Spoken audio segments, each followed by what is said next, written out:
7월 23일 EC5 뉴스 데일리 브리핑입니다. 오늘은 두 개의 지구를 동시에 봤습니다. 실리콘밸리로 향하는 인공지능 외교, 그리고 물과 바람에 무너진 미국과 유럽의 하루.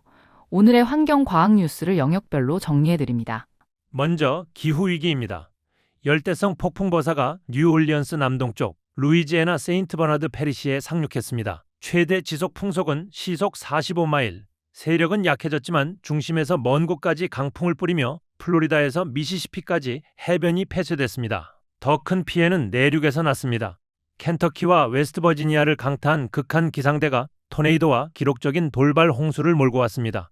웨스트버지니아는 55개 전 카운티에 비상사태가 선포됐고 구조대는 다락방 지붕을 뚫어 주민을 꺼냈습니다. 버캐넌에서는 하천 수위가 약 3.2m까지 올라 1985년 기록을 넘어섰습니다. 37년을 그곳에서 산 시장은 이런 건 처음 본다고 했습니다. 같은 시각 유럽은 반대로 말라붙었습니다.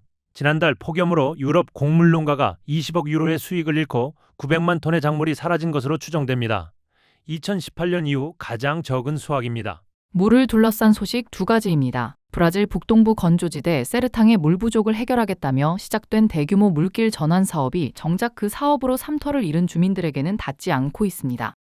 2007년 시작된 28억 달러 규모 사업으로 정부는 1,200만 명에게 물 안보를 제공한다고 밝혀왔습니다.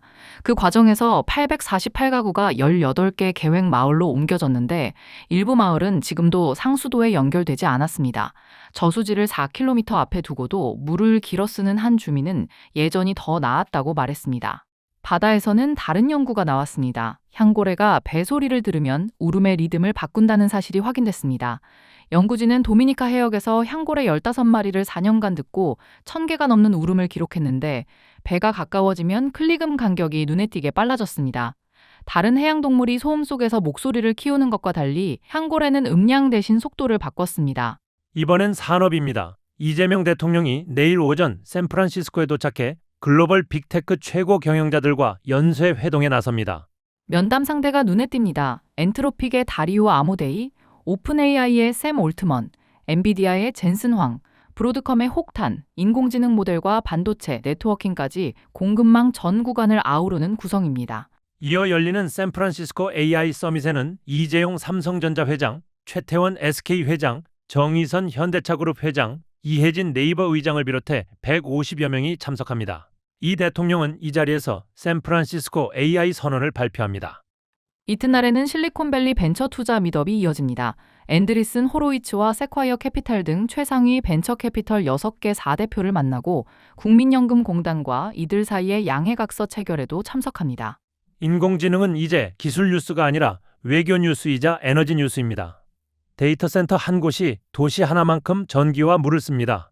투자 규모와 함께 그 전력을 무엇으로 댈 것인지도 같이 물어야 하는 이유입니다. 국내에서도 같은 방향의 움직임이 있었습니다. 추미애 경기도지사는 어제 화성의 네덜란드 반도체 장비 기업 ASM 혁신제조센터를 찾아 소재 부품 장비 생태계 강화 방안을 논의했고, 배경훈 부총리는 사우디아라비아 통신정보기술부 장관과 만나 한국형 풀스택 인공지능 모델 협력을 논의했습니다. 과학경제 소식입니다. 국립산림과학원이 송이와 천마의 생산성을 높이는 기능성 미생물 연구 성과를 담은 보고서를 냈습니다. 식물과 공생 미생물을 하나의 생명체로 보는 홀로바이옴 개념을 산림 연구에 적용한 것으로 화학농약을 대체할 친환경 소재 개발이 목표입니다.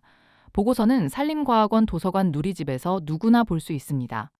평택항에는 차세대 친환경 자동차 운반선 아틱테른이 처음 들어왔습니다. 승용차 9,300대를 한 번에 싣는 대형선으로 기존 연료와 메탄올을 함께 쓸 수 있는 이중 연료 추진 체계를 갖췄습니다. 평택항은 지난해 자동차 160만여 대를 처리해 수출입 물동량 전국 1위를 기록했습니다. 국제 소식입니다. UN 식량농업기구 제30차 농업위원회가 로마에서 개막했습니다.